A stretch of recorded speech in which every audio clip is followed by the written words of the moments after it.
Shabbat Shalom mes amis, aujourd'hui on va faire vraiment un tout petit résumé, vraiment le point essentiel du cours du Rav Ginsburg qui est basé sur le Dvar Malchut de Vayikra.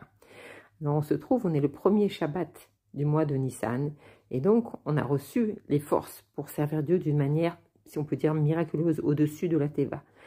Pour donner un exemple, c'est par exemple quand un juif il a quelque chose, un service à faire, alors il va d'abord se dire est-ce que je suis capable de le faire, est-ce que c'est bien pour moi, et ensuite il va voir comment il va pouvoir faire ce travail-là. Et quand on parle de la voda, Nissit, du service Me'al Teva, alors c'est pas qu'on se demande comment on va faire, c'est directement on dit c'est sûr qu'on va faire ce travail-là. Après on verra comment Hachem va nous donner force et va nous diriger pour arriver à accomplir cette mission-là. Par exemple, il en est de même, le Rabbi il développe ce sujet dans le Dvar Malchut, c'est par exemple pour la Tzedaka. Alors on pourrait dire, bon, ben, moi, je sais que je dois donner de l'argent, je vais donner de l'argent plus que ce que je peux, peut-être plus que le Chomesh, mais je suis limité dans ma vie.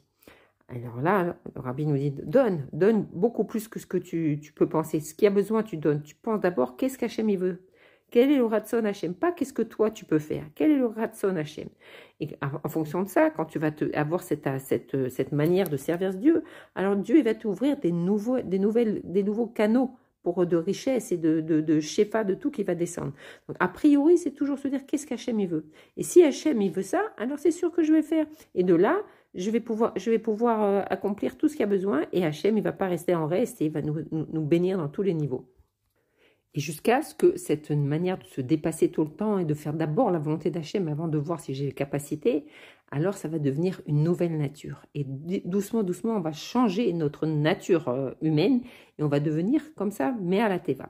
Mais d'où on reçoit ces forces-là? Comment on peut accomplir toutes ces choses? Dafka, de notre paracha, Vayikra, comme on voit que pendant 7 jours, Moshe a édifié et défait le Mishkan, et à Kadosh Baruch Hu, la Shrina n'est pas descendue, et le 8e jour, la Shrina est descendue. Mais tellement Dieu est reposé dans la Shrina, dans le Mishkan, que Moshe ne pouvait pas rentrer parce que le nuage d'Hachem était trop épais, il ne pouvait pas rentrer. Et on voit dans notre paracha, alors Hachem il l'appelle Vayikra el Moshe, il appelle Moshe, et par le fait qu'il l'a appelé, alors il lui a donné la possibilité de rentrer dans le Mishkan. Et donc cet appel d'Akadosh Baruch Hu, en fait, il est pour chacun de nous. Vayikra el Moshe, c'est le Moshe qui est à l'intérieur de chacun de nous. Ce qui veut dire, c'est comme la connexion qu'on a un Moshe en chacun de nous. Et Dieu, là, il nous donne tous les mondes supérieurs, il nous donne tout pour qu'on puisse justement rentrer en connexion avec lui dans le Mishkan, qu'on puisse rentrer dans le Mishkan, c'est notre place. Et que c'est ce qu'on recevra, Bezrat Hashem, Lati et de Lavo, on recevra tous tous les mondes supérieurs, à Kadosh Baruch Hu, il nous les donne. Et ce langage, ça vient de Ikar, c'est-à-dire qu'on est cher aux yeux d'Akadosh Baruch Hu, et il nous donne tout ce qu'on veut, et il nous donne toutes les forces et tout, mais à la Teva. Et tout ça, ça passe par Moshe. Et ça, c'est le grand enseignement. Pourquoi il y a besoin de Moshe?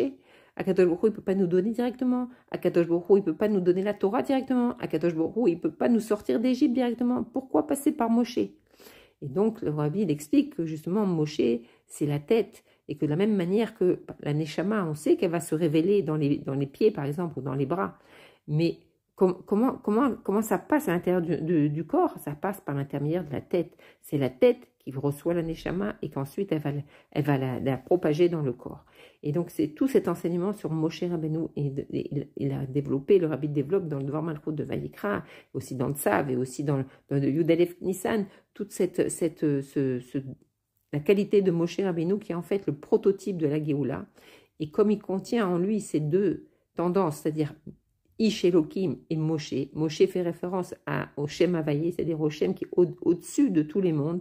Et Ish Elohim, c'est justement dans la nature divine, que le juif il a une nature divine qui permet que dans notre nature même, dans notre être humain, on peut recevoir la révélation d'Akadosh Baruch Hu.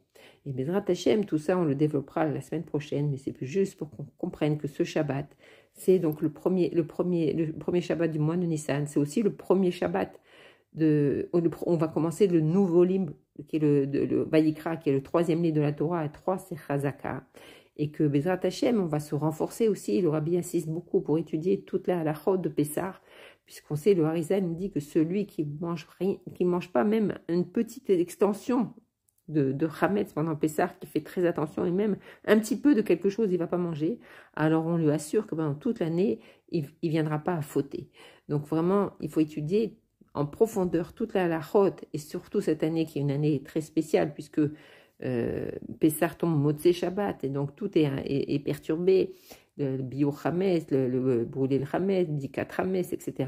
Donc puisque le Shabbat, on a du temps, donc vraiment rentrer dans tous les sujets, étudier la halachot de Pessah, et Bezrat Hashem, dans la Midrasha, lundi soir, nous aurons le cours du Rav Silam qui répondra à toutes les questions Bezrat Hashem. En attendant, un Shabbat de Geoula, Shabbat Shalom, Yechi Adonai, Nomore, Noverabé, Melech HaMashiach, Olam Baed.